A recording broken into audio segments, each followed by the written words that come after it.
Good evening, baseball enthusiasts. It's the Dirty Leather crew coming at you from Stadium Rant. This is Doug, your host for Dirty Leather episode number 25, the ALCS version. ALCS, of course, is beginning tonight. I've got my usual sidekick here, Jesse, joining me. And we'll be going over a bunch of different topics because the Rogers Center is about to erupt in about 2 hours' time for game one of the ALCS. It is, of course, Canadian Thanksgiving as well. So ringing in Thanksgiving, happy Thanksgiving to all my Canadian friends. I'm coming at you from Toronto, so I had to kind of separate myself from the family dinner. But it's all good because we've got my favorite topic, which is my Blue Jays. In 2 hours' time, like I said, they are going to be taking the field. We've got Kevin Gausman on the bump for the Blue Jays against the Mariners' Bryce Elder. The rosters were officially announced this morning at 10 a.m. Well, it was supposed to be 10 a.m. I was super pumped about them coming out at 10 a.m. And then they seemed to make us wait until about 10 to 11 before they finally were officially announced. But there were a couple of surprises in terms of the ALCS roster for both teams, the Mariners and for the Blue Jays. But we'll get into that in further detail. To start off, we've got the bracket as it stands right now. The Milwaukee Brewers were the fourth and final addition for the four-team playoff that currently exists in MLB.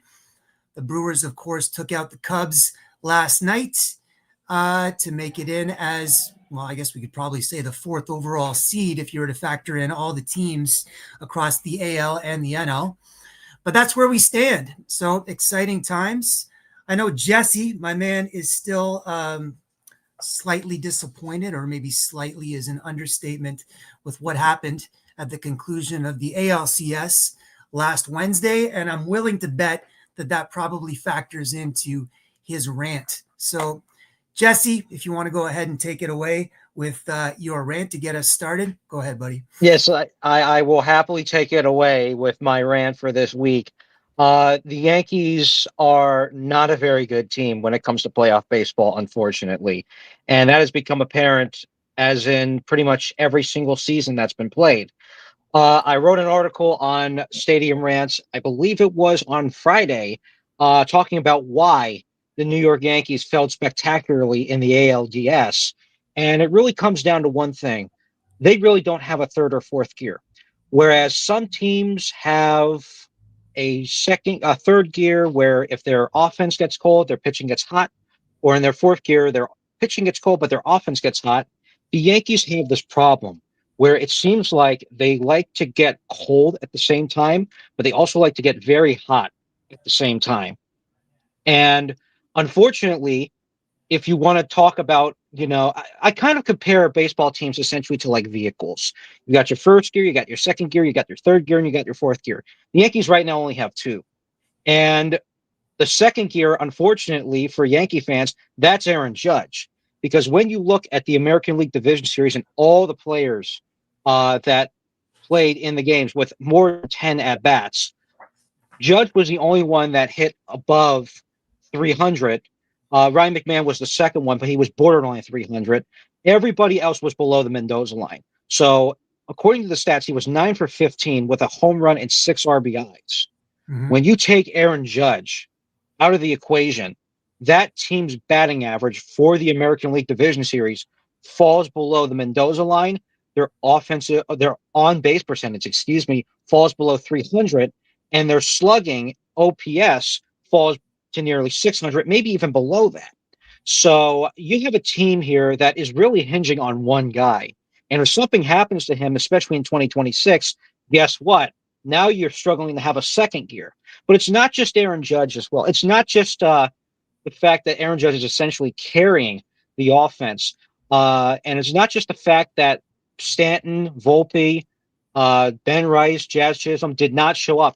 It was also the pitching. And any Yankee fan will absolutely point to the atrocious bullpen that happened over the American League Division Series. We had 5 pitchers, actually 2 of them that were starters, that had an ERA over 10. Luke Weaver who was great in 2024, has regressed horribly.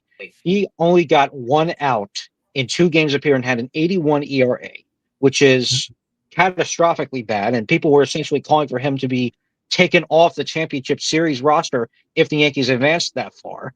Paul Blackburn, who I said may work maybe in a late game situation, did not work out very well. Carlos Rodon and Max Fried, two pitchers I really liked during the season for the Yankees, both left-handers, both had ERAs over 20.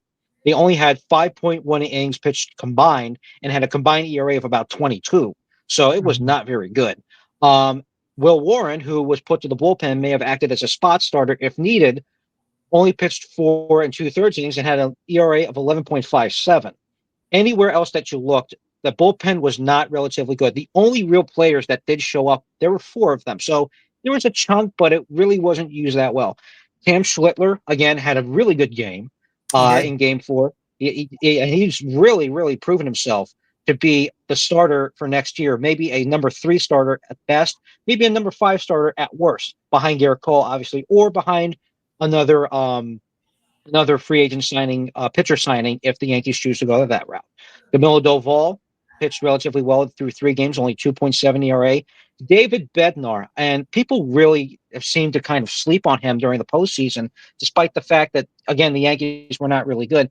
David Bednar will likely be the Yankee closer in 2026. He pitched great. He's an 3.1 innings outstanding pitched. closer. He's Yes. proven himself throughout the duration of his career, and the Yes. transition to the Yankees has been an awesome one for you guys. So really, in a Yes, closer role, absolutely. you're fairly secure. Yeah. Absolutely. Absolutely. I mean, there's not even a question.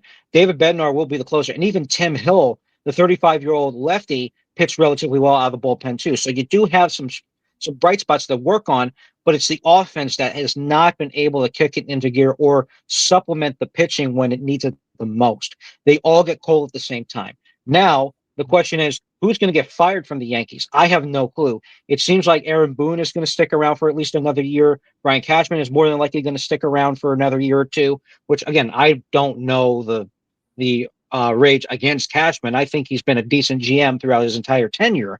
But, to each their own, I guess.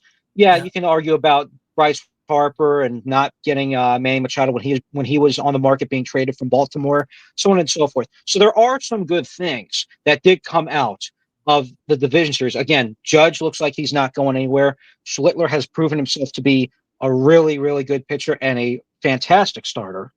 The question is, how do you even begin to address these glaring issues of getting hot and cold at the same time and having, a team that is able to supplement itself when either the pitching goes bad or the batting goes cold?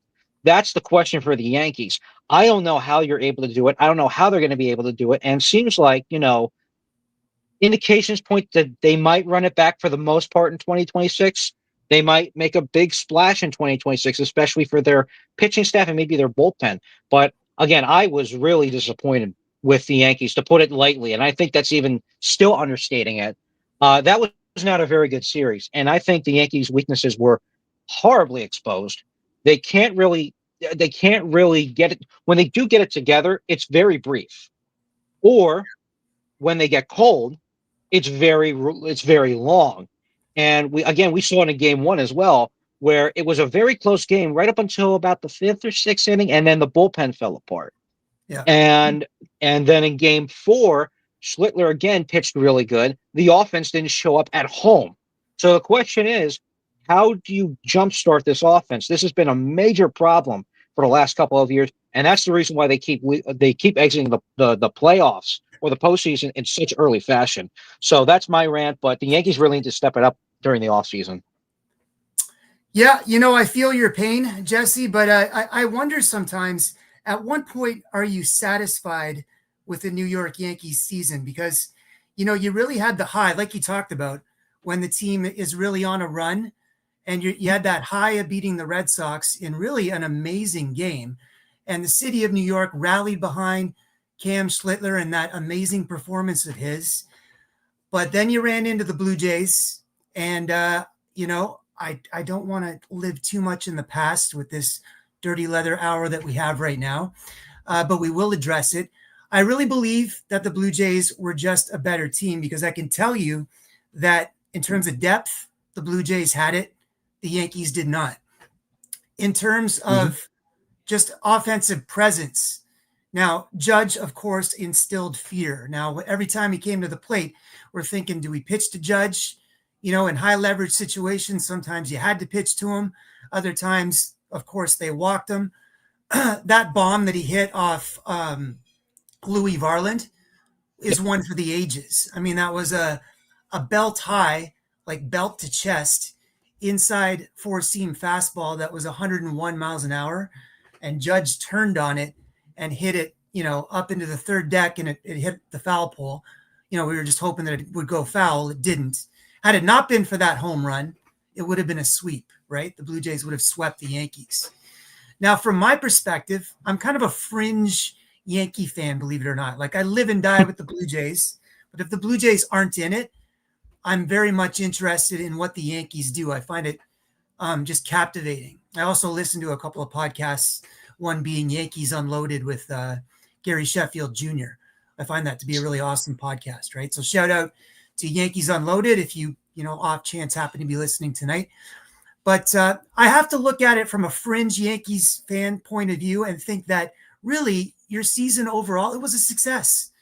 Given the team that you had, there were definite holes in the middle infield that were exposed, especially in the playoffs. And like you said, Jesse, the further you go into the playoffs, the more those weaknesses are going to be exposed, right? So I just think it's a matter of the Yankees, they hit the end of the road with what they had. In some ways, they might have overachieved a little bit, given the weaknesses that they had, right? Now, you beat the Red Sox, your rivalry. You're standing tall in that rivalry for now. And that was a triumphant win in the wild card series. For me, as a fringe fan, I would chalk that up as a success because I can tell you it's our time now. It's our Blue Jays time now. It's the Blue Jays are the cream of the crop in the AL, and they proved that in that series. And I believe they're going to continue to prove it in the ALCS. I think this is going to be, well, we'll get into that in our predictions. But first, I'll start with the rant. Now, Blue Jays fans were waiting for the roster this morning, which I've already alluded to. And the main point of contention was whether Bo Bichette should be added to the ALCS roster. And it turned out that he wasn't. I guess his knee injury is more serious than what people have been letting on. They really haven't been saying a lot about it at all. And rightfully so. You really don't want to give away too much information this time of year. But he will not be in the lineup. And I think really, and I've written about this, that's okay. That's perfectly fine, especially on the defensive side of the field where Jimenez and Clement have the middle infield locked down defensively. Nothing is getting by those guys. Like the only time there was an error in the DS was when IKF botched a routine ground ball. I think it was the first inning when Bieber was pitching. Had that not happened, Bieber probably would have gone on for a much longer outing because I think the Yankees scored that inning and he ended up having a high pitch count right out of the gate as a result of that error. So with Clement and Jimenez second and short, I really don't think the Blue Jays are going to move from that configuration at all. And even though IKF is on the roster, I think the only time you're going to see him is late in games, maybe as an addition. He'll go in and play third, perhaps, when Barger might be moved to the outfield. And if Seattle brings a left-hander in, which they don't have a lot of. Seattle really does not have a lot of left-handed pitching. Definitely not in the starting rotation front. And even in the bullpen, they're heavily short in terms of left-handers. But if and when a left-hander goes in, you might see IKF move into the lineup. I was a little bit surprised to see him on there, IKF. I thought maybe they would have had an additional pitcher in the bullpen. But anyways, Bo Bichette's not there. Defensively, we won't miss him. Offensively, will we miss him?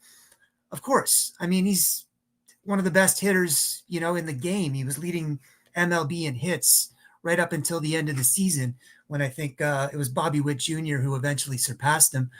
But yeah, he's an offensive force. I'd love to have him, especially when Vladdy is as hot as he is right now, to have Bichette hitting either before Vladdy or after him would be ideal. But the Blue Jays are banging right now, and they're taking amazing at bats, and even offensively, his his absence isn't really felt to the same extent that it normally would, because as I've alluded to before, the Jays are just firing on all cylinders, and everything seems to be working right now. And if they've got Nathan Lucas at the top of that order, which it looks like they are tonight, I was looking at the lineups. I really don't think Bichette's absence is going to be felt to the same extent that it might otherwise be, because Lucas is one hell of a hitter in terms of lengthening those at bats, making contact, and just having quality at bats, better at bats than Bichette really ever has. So having Lucas in that 2 slot, which I think is the lineup configuration today, is really ideal against a right-hander like Bruce Elder. So in terms of my rant isn't really a complaint. A rant doesn't always have to be something negative. I am beaming with excitement about this series. I really think the Blue Jays are going to take it. I really think they are going to continue this run of success all the way through to the World Series. And the only rant, I suppose, on the negative side that I would have to touch upon is just straightening out the Bo Bichette issue. I don't think it's a huge issue. I really don't. His absence, I don't think, is huge. And if everything goes well, which I'm almost 100% certain it will, I think Bichette will be inserted into the roster when they approach the World Series, if all goes well. And I'm crossing my fingers. I think everything is going to go well for the Toronto Blue Jays. So, anything to add on any of those points, Jesse? Well, I have a lot to add for when we get into the actual predictions, but yes, absolutely. The fact that again, let's not dispel the notion that this was a Toronto Blue Jays team in the division series that did not have Bo Bichette, that didn't have Max Scherzer, that didn't have Chris Bassett, and they absolutely went in and exposed the Yankee weaknesses almost easy peasy, almost completely easy peasy, and then have now rolled into the championship series. So I mean, I would absolutely. It's a shame that Bichette is not going to be in that lineup because he has had a phenomenal season, Yes. especially this year. And again, when you're going against the Mariners, that's going to be a very difficult thing. But we'll get into that shortly. Yep. So next item on the agenda. Well, did you stay up last night and watch that NLCS, Milwaukee and the Cubs? Yes, Did you I watch it did. to the end? I did not see it to the very end. Unfortunately, it's broadcasted on I tried to stream it, but I wasn't able to get it. It was on TBS, and I don't get TBS here. So, were there any highlights there that you saw, or any? I guess Milwaukee, similarly to the Blue Jays, seems to be just a group of excellent contact hitters and really sharp defense. Would you agree with that? Absolutely, I would agree with that. I think Milwaukee is a very good team. I think that is going to be a team to watch for me for the entire playoffs going forward. Last night they started with an opener, Trevor McGill, got through the first inning without any issues. Then they put in Jacob Mizorowski. They did the opener and then the starter, or a second starter essentially. Jacob Mizorowski pitched relatively well. He pitched the second, third, fourth, fifth innings. Got 3 strikeouts, only gave up 3 hits and a run, which happened to be a home run. But that was the only damage the entire pitching staff inflicted upon itself for the Milwaukee Brewers. Ashby came in, pitched, got his strikeout. Chad Patrick came in, got 3 strikeouts, and then Abner Uribe, who is known to be quite a bit of a flamethrower, essentially, and doesn't really seem to go past an inning or two, actually pitched 2 innings and did have a walk, didn't have any strikeouts, but he came in and did his work over 22 pitches, which is quite effective for a reliever to come in through 2 innings and get 22 pitches to close out the series and then go to the National League Championship Series. So Yeah. that's what I want to kind of go into with regards to the Brewers and Dodgers series going forward. I think that's going to be a fantastic series, but I want to hear your thoughts on Yeah. just the Milwaukee Brewers rotation. Well, yeah, we can get into that later, but I guess you've got Peralta who kind of looked a little bit shaky, right? And he is Mm, prone to becoming a little bit erratic at times. And then you've got Priester, and then you've got Jacob Wazorowski, yep. who, yeah, has been highly effective. I mean, he was an all-star this year, right? A little bit of a controversial all-star, Mhm. but an all-star nonetheless. So they seem to have some confidence 1 through 3, but we can get further into that later on in the show. For now, we were going to talk about one concern and maybe one advantage that you might see with the two ALCS teams. I think in terms of the Blue Jays, the concern, well, heading into the playoffs was the role of the closer. And we've got Jeff Hoffman, who has been quite erratic, to say the least, through the majority of the season. Right now, he looked great against New York, but the situations that he went into were not high leverage. Right. Having said that, he was still able to accumulate some strikeouts. I think he had one hit batsman at one point. So the control was a little bit shaky at times, but overall, Hoffman was fine as long as the situation wasn't super high leverage. But I guess in the playoffs, even if you got a situation where it's a 3-run lead, a 4-run lead, that's high leverage. You know, there's something to be said with for that being a high leverage situation in and of itself. So he did his job in that DS series. Hoffman did. So far, so good. Now, the concern, as I said, heading into the playoffs was the closer. And if there's any concern to be had heading into the ALCS, it would still be the closer role, in which case it's going to be Hoffman. He's going to get the ball in that high leverage ninth inning situation. Can he handle it? I think he can, you know. Um, he's looked good so far. He looked good against New York in Yankee Stadium and at Rogers State and at Rogers Center. So it's a concern right now, but I think it's leaning towards no longer being a huge concern for the Blue Jays. So how about you? What concern do you see for the Jays? We'll talk about concerns first. Do you see something that is really glaring right now, Jesse? Well, my concern is not necessarily on a fundamental aspect. It's rather just a mental aspect. And the reason I say that is that when you beat a team down so bad like you did with the Yankees, you might be going into this series with a lot of confidence, but you also have to be very careful of how much your confidence is or how big your confidence is. Because don't forget, the Mariners, even though they, and we'll get into the Mariners a little bit, even though they have a decent offense and they, can touch and go from time to time. The question is, or the thing that the Blue Jays have to do after the series or after a series like that, they have to remain humble and they have to remain focused. Because don't forget, they still have a championship series to go through, which is 7 games if they go that far, and then the World Series, which is 7 games if they go that far. So this is not over by any means of the definition. So you have to be really careful. You have to remain humble. You have to remain focused. You have to remain the eyes have to remain on the prize through the postseason. Because Yeah. again, when you look at the stats of the team, especially the hitting, they were absolutely dominant in the Mhm. entire series. 338, 373, 974 slash line with 9 home runs. Mhm. Any team would feel good going into a championship series doing that in the division series. However, and again, and I have to reiterate this, the Mariners pitching staff is really good. And let's not forget the fact that they're bringing back Brian Wu from injury, so that's another asset to the Mariners rotation that you have to be very careful about. So that's the Well, disadvantage. It's not necessarily fundamental. It's more so mental. yeah. Well, that kind of plays into the advantage that I see the Jays having, which is the rest component that their starting pitchers, well, they're all their pitchers have had. They haven't played since Wednesday when they eliminated the Yankees in Game 4, and all they've had since then are sim games.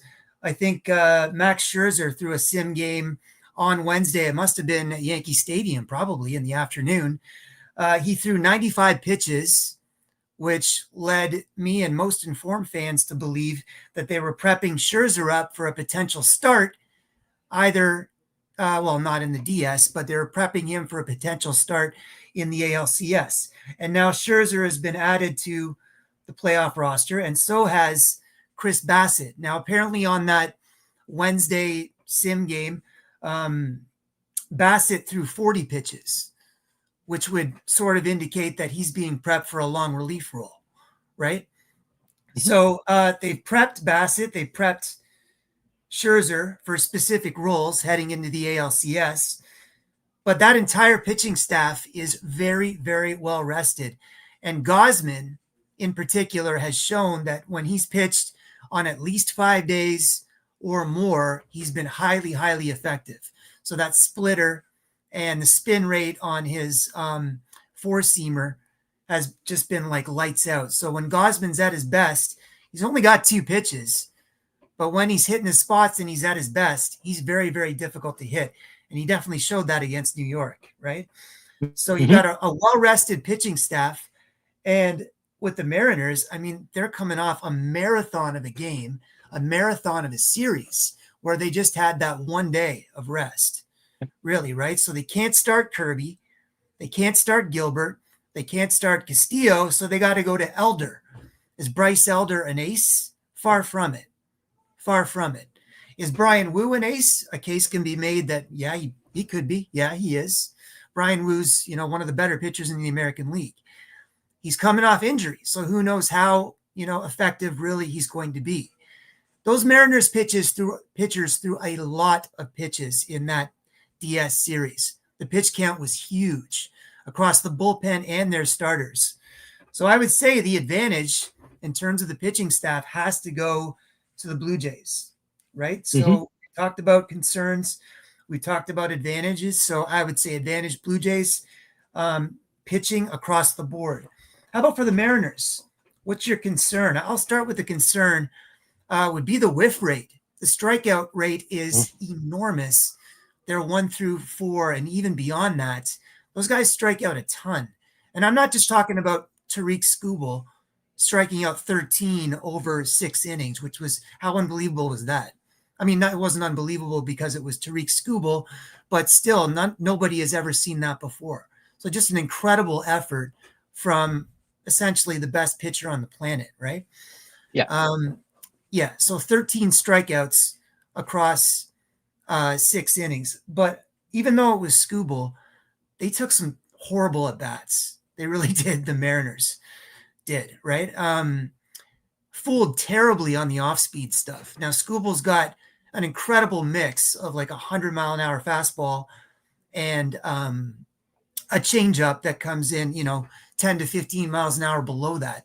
That completely fools guys, right?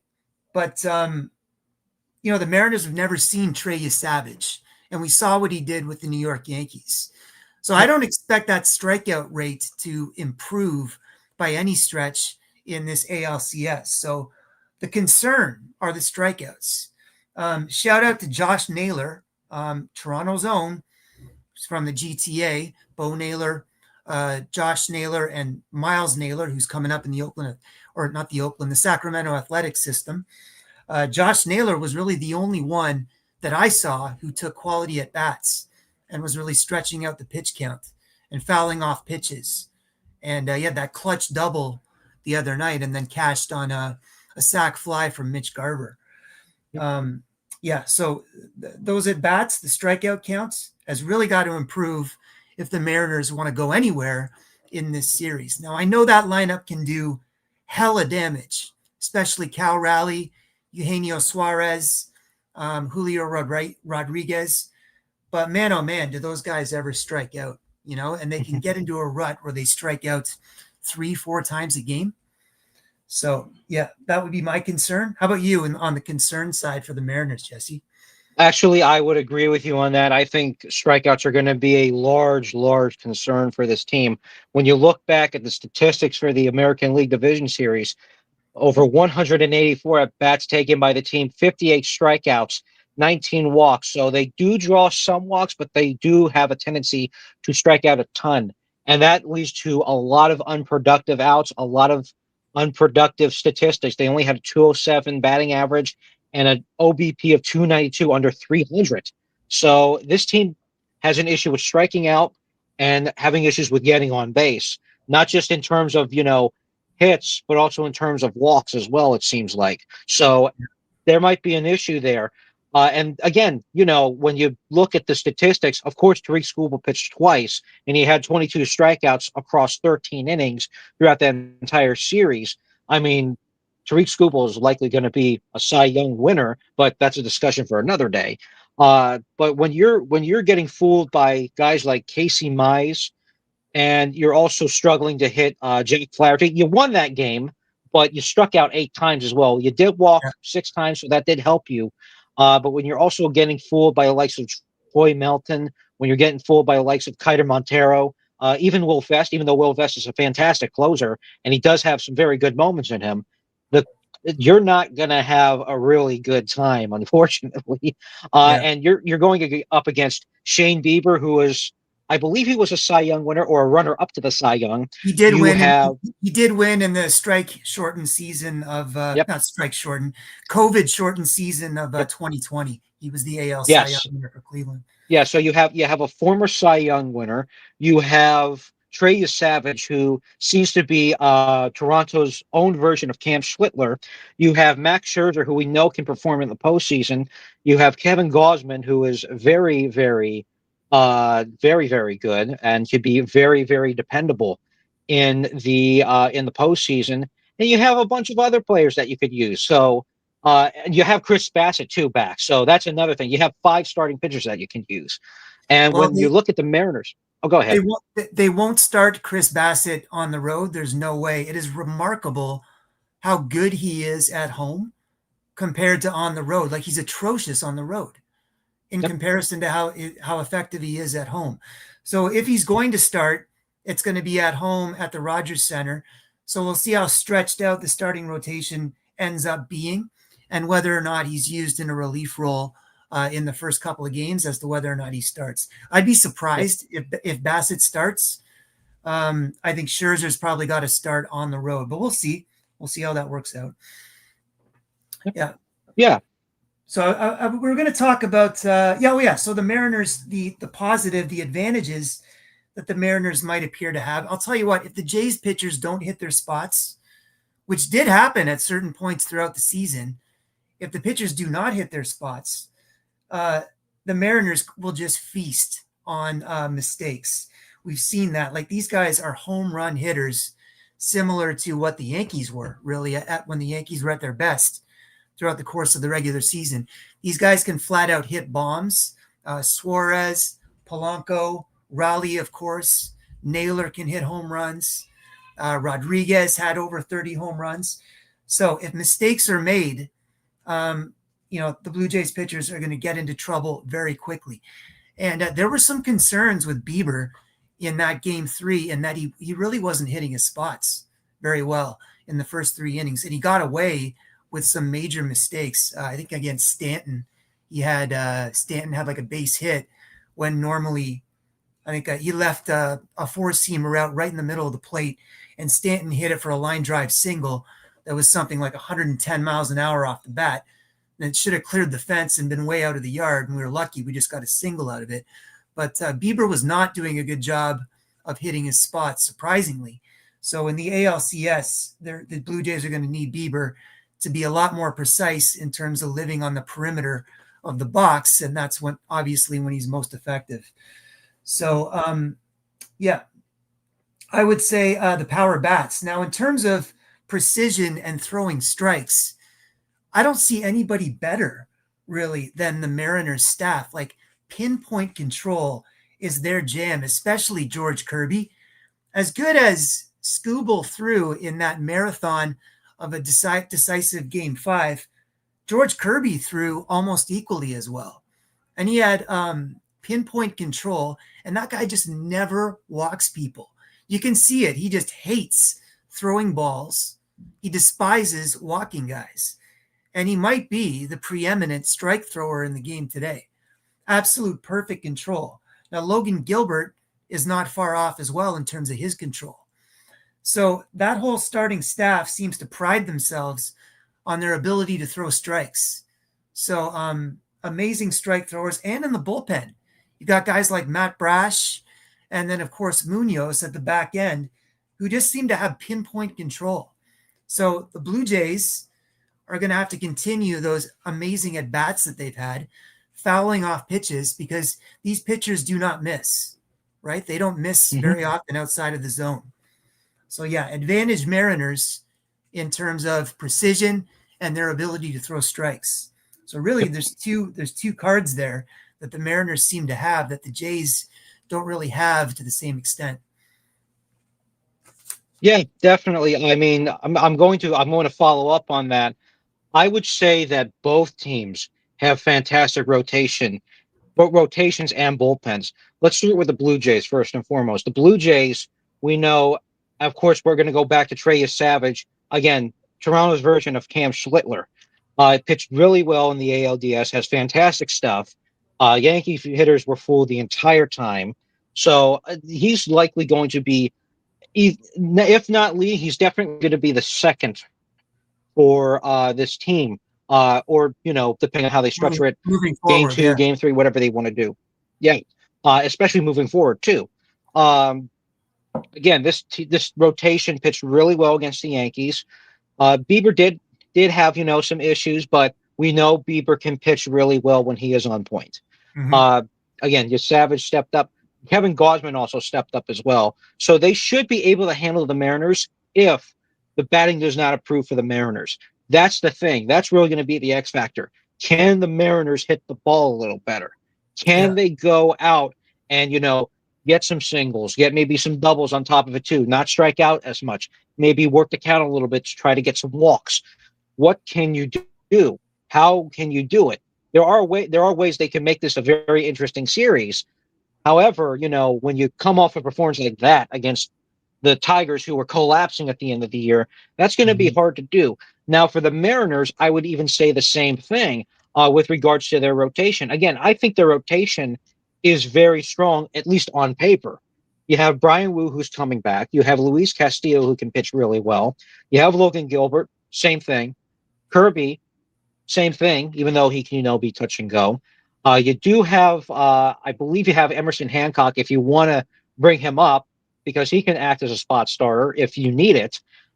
And again, you do have a decent bullpen. You have Andres Munoz, you have Gabe Spire if you want.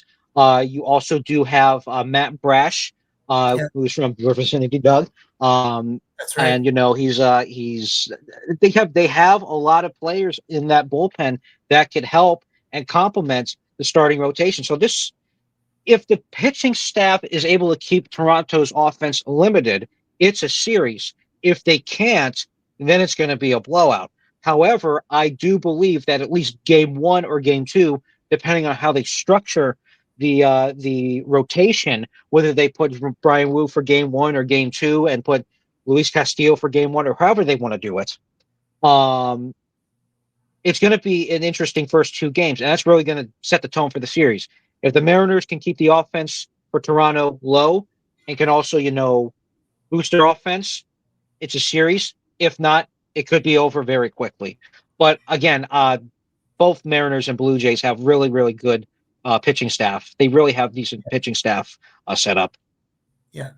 So that brings us to our prediction, right? We've talked about the advantages, the concerns on both sides. So I'm going to go ahead and make my prediction. One X factor, if you will, that we haven't talked about is Seattle is very close to the Canadian border in Western Canada, right? It borders BC, and there's going to be a Canadian contingent at T-Mobile Park uh, supporting the Blue Jays. So, I mean, of course, the Rogers Center is absolutely going to be electric. They're going to be hovering around the sound barrier, given that the roof is going to be closed. That place is going to be so loud, but there will be supporters at T-Mobile Park as well, supporting the Blue Jays from BC, from Alberta, who make the trip to support the Blue Jays. So it's not going to be as hostile an environment as it would be going into Yankee Stadium, as it would be going into Fenway Park, or any of these other venues. So moving away, I wouldn't say that the home field advantage in Seattle is that huge, swaying in the favor of the Mariners. So, that's something to consider heading into this series.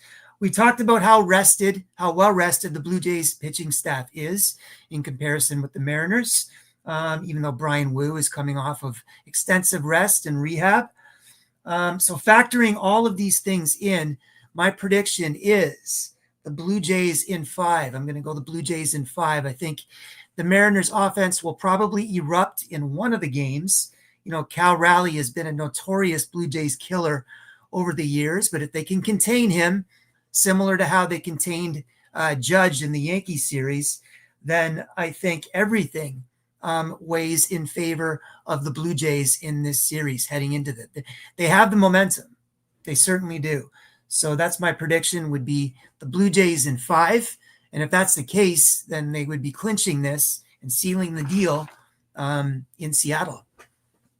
So that's my prediction. Yep. How about you, Jesse?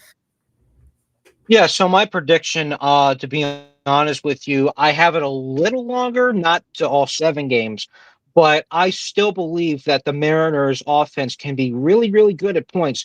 Because again, when you look at the offense that they have, when you have Cal Raleigh, when he's doing really well, when you have Julio Rodriguez, if he's back on the ball, when you have Jorge Polanco with a historic or a career season, not a historic season, but a career best season. And you also have Arozarena, you have Josh Naylor.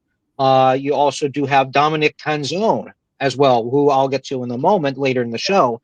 But I do believe that offense does have the ability to play really well. However, after the division series, I'm not so optimistic about it. And if you're looking at the Toronto Blue Jays offense and pitching staff, I'm going to have to go with the Blue Jays in 6 games. I don't believe that the Mariners have enough at this moment because they are so streaky and they could be so cold sometimes, especially after what we saw with the division series. I would not put my money on the Mariners to win. If they win, it's a shock. That's going to be an upset within an upset. Yeah, for sure. I believe the Blue Jays will win. I believe that they will win on Game 6 at Rogers Center, go to their first World Series in over 30 years. Mm-hmm. And depending on who they play against in the National League, who they play as the winner of the National League Championship Series, we'll see what happens after that. But I have the Blue Jays winning in 6. All right, so there you go. That's the consensus at Dirty Leather, that the Blue Jays will be taking the ALCS. Doug's got them in 5. Jesse's got them in 6.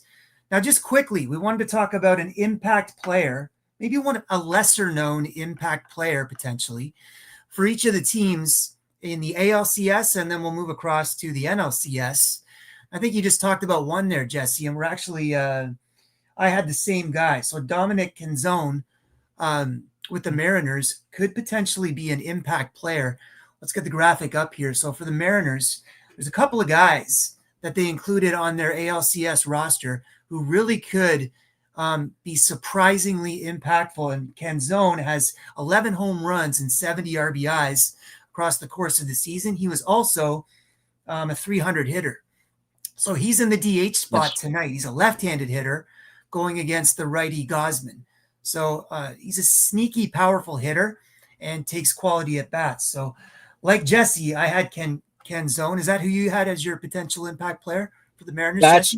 That's who I had as my potential impact player. I think Canzone is a really good player. I think he's going to be a really decent player going forward, not just during this season, but after the season and well beyond. I believe that, they should have used him maybe just a little bit more during the Detroit series. He did have 6 at-bats, but he was mainly just in there for maybe like an at-bat or 2 and then would come up and then, be taken out and so on and so forth. But I absolutely believe that's going to be the Mariners' best shot to win at least 1 game, if not 2 games, because Canzone can hit the ball really hard. He has a 50% hard hit rating or hard hit percentage, across all the balls batted in play. He's 44.1% ground ball, 56% line drive fly ball. He can hit the ball really well, and when he puts the ball in play, he can absolutely get a double, a single. He could also maybe steal a base here or there too. He's not really fast, but if you want him to move, he'll move. So that's the guy I had. Speaking of which, did you see Naylor after that double the other night? Did you see him steal third off a Scooble? Hmm. That was Yes. phenomenal. Phenomenal. So did you know that Naylor is 30? No, he's 20 for 20 in stolen bases while with the Mariners, but he's got Yes. 30 stolen bases over the course of the season. As far as sprint speed goes, he's the second slowest. I guess the metric is probably the 60-yard dash, but the second slowest in MLB, just ahead of our own Alejandro Kirk. Yep. But any baseball player can tell you that it's not really speed that steals bases; it's your ability to read the pitcher. And when there's a left-handed pitcher, especially Josh Naylor, when he's on the bases, I guess he's going on first movement, right? And if you go Yes. on first movement and the read is correct, you're going to steal the base. So Hmm. Josh Naylor is really dialed in terms of his ability to read the pitcher right now. So I was shocked though when he stole third base, and what an impact play, because then Garver hit the sac fly and that put the Mariners up in that game, right? So had Yes. that not happened, we'd be talking about a Toronto Detroit series right now, Yep. right? Yes, we So would. because Carpenter hit that home run, I think it's 2 innings later when they took Kirby out of the game, which was Yes. another shocker, in and of itself. Yes. But anyway, the Blue Jays, I'm probably going to surprise you when I say this, but my potential impact player is going to be IKF, Isaiah Kiner Falefa. Now, a lot of people thought that he shouldn't even be left on the roster, really. People were harping on him for making that error that they deemed was a crucial error early in the game. But you know what? He hasn't played second base in the longest time, and that is essentially Ernie Clement's position. If they had a second guy go in there, it was usually Davis Snyder. Rarely was it IKF. He is a gold glover on the left side of the field. Okay, so he's phenomenal at third base. And I think that's where he's going to be put in as a defensive replacement when a lefty comes in for the Mariners. If a left-hander comes in, a reliever, IKF is more than likely to go in there as a defensive replacement at third base. And Mhm. he is nails at third. So he Yep. can really be an impactful player at third base. And he can have an impact on the base paths, him and Miles Straw as a pinch runner, right? And Yes. IKF takes solid at bats. And I've always been a fan. I think he's a solid ball player. And I think that he feels he's got something to prove. Like he hasn't contributed enough to this Jays team. He was a late addition to the Blue Jays. They picked him up in August, I believe it was, for the final stretch. And I think he really wants to earn his keep on this club. So if he goes in there, which he should in certain situations, I think you're going to see IKF really rise to the occasion. So that's the impact player that I'm looking for, the surprise impact player for the Blue Jays. And Yep. go ahead. Go ahead, Jesse.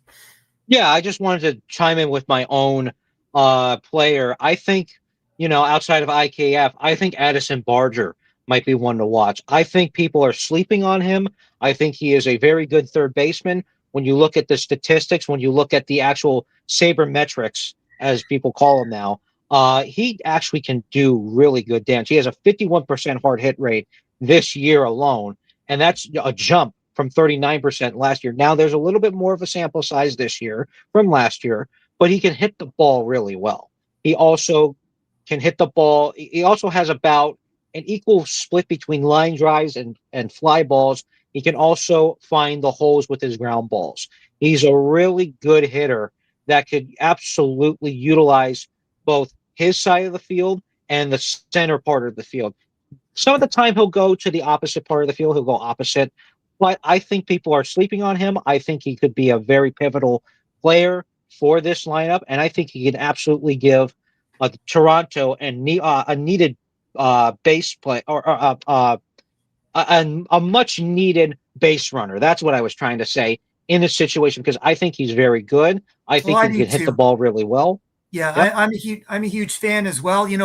I would have chosen Barger as well, but I've been watching him all year. And if he has an awesome series, if he is the ALCS MVP, I will not be surprised. Oh, So Yeah, Absolutely. for me, I mean, I've been watching him, always been a fan. But from your standpoint, given that you're a Yankee fan, you may have not had the same lens into Barger that I've had. But from my Mm. standpoint, there's no surprises with Addison Barger. But I could Yeah. see how you'd have an eye on him with a little bit of maybe surprise slash skepticism with about him as a player. But for me, I was looking more about the guys like sort of behind the scenes, right? Now, what about the Dodgers? What are you thinking? Like, just quickly, we'll move over to the National League. We don't have a lot of time because I got to get back to my Thanksgiving dinner, and we've got a ball game to watch in about an hour. But what about the Dodgers? Any surprise player that you're looking for them? What do you think? Well, I'm gonna be honest with you. I was not really impressed with the Dodgers with regards to how they performed. Just really quickly, a 199, 285, 57 slash line is not good enough, and they should be really, really thankful that Phillies lineup did not show up during that series. Yeah, So they were able to get into the championship series. But if we're looking at players, I still believe Kike Hernandez can absolutely, be a pivotal player. The legend of Kike Hernandez in the postseason is well known with the Dodgers. Anytime you talk about Kike Hernandez and the Dodgers, you think about the postseason, you think about some of the plays he's made, the at bats he's had, so on and so forth. So I think that's the X factor. He hasn't really had a good season this year, unfortunately. He has about a 203, 621 OPS. So and he only has about 10 home runs, and he was injured for a part of the season. So the question is whether or not he's able to, achieve some of that high level that he did have at one point, because he was at least a decent 230, 240, sometimes even a 250 hitter. yeah, And the other thing is that I do believe that he has had issues with strikeouts, particularly this year. His strikeout rate has gone up. So I would be skeptical, but I still believe Kike Hernandez has that magical ability to really perform in the postseason. And if there's any player that they need to count on in a big game situation, strangely enough, it's still Kike Hernandez. yeah, yeah. Yeah, Kike really rises to the occasion in the postseason. I think that's really why they signed him again, essentially, right? Because he's so Mm-hmm. clutch in the postseason. But I'm going to go out on a limb and say my potential impact player for the Dodgers is Clayton Kershaw. And the reason why I say that is because he had such a horrible outing in his one appearance against the Phillies. And he just can't go out like that, right? It's already been communicated far and wide that this is his swan song season. This is his final season in MLB, unless he, surprises everyone and somehow comes back in 2026, which I think is highly unlikely. But as Cypress Hill used to say, like, we ain't going out like that, right? And Kershaw can't go out like that. That cannot be his final outing as a Dodger. So I'm hoping that he gets an opportunity against the Brewers. It might be in a game where they're way up out in front, where there's a margin of about 5, 6, 7 runs, and he goes in and throws a couple of innings.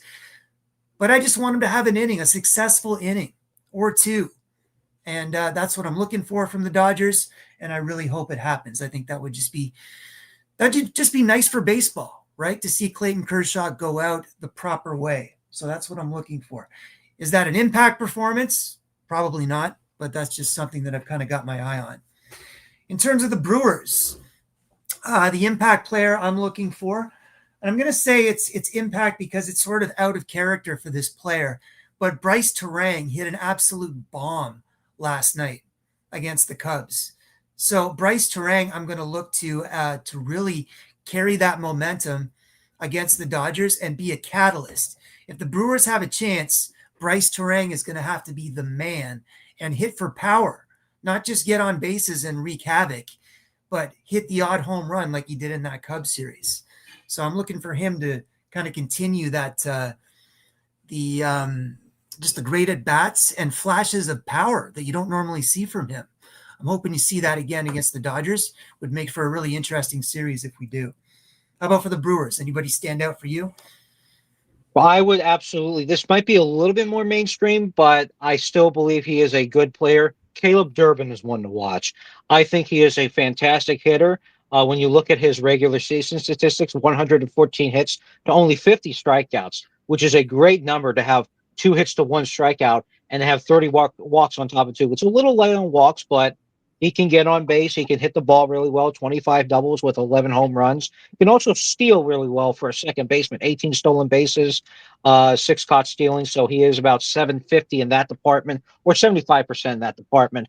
But I absolutely believe that the key to beating the Dodgers for the Brewers is having somebody in your lineup that can hit really well. That could, not be just, somebody you can slide into the floor and hit home runs, but, maybe somebody in maybe like the third spot or the fifth spot, depending on where you want to set it up, and just have somebody who can hit. So if you have 2 guys on base and you need somebody, hit a double or, move the runners over, Caleb Durbin's your guy. I think he's a really good hitter. I think he's going to have a monumental impact and a monumental role for the Brewers during the National League Championship Series.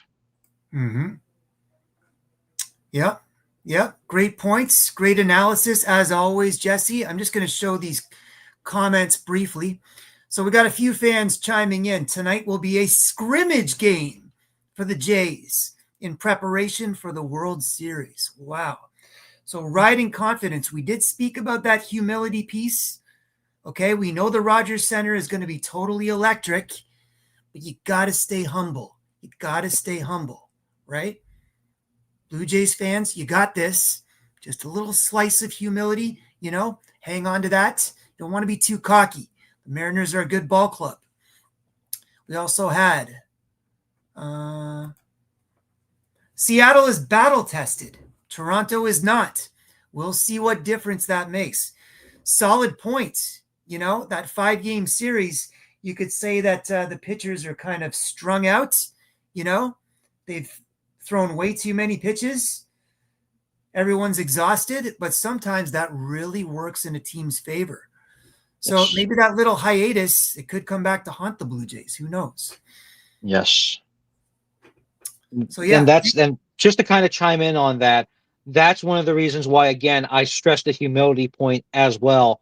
You have to remain very cautious and also aware of the fact that Seattle has just come off a 5-game series with Detroit, and they played really hard. They're probably very, angry that they didn't play really well and they didn't either A, sweep Detroit, or B, lost a game or two. So they might be looking for a really, really hard-hitting lineup, really, really hard-hitting players. So that's something you also have to be very cautious of with regards to the Blue Jays.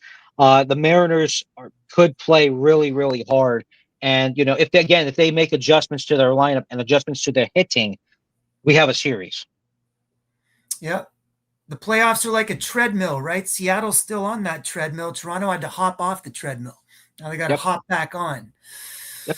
So yeah, excellent points. Sometimes that really weighs in a team's favor. But man, oh man, I'm so excited. Are you excited, Jesse? I'm excited for this. I know you're bummed out a little bit, but hopefully the wounds have healed because we've got some awesome baseball to look forward to. Tomorrow we've got a doubleheader. We got one in the late afternoon and then one into the evening from Milwaukee, which is so awesome. They're starting that series in Milwaukee, not in LA, right?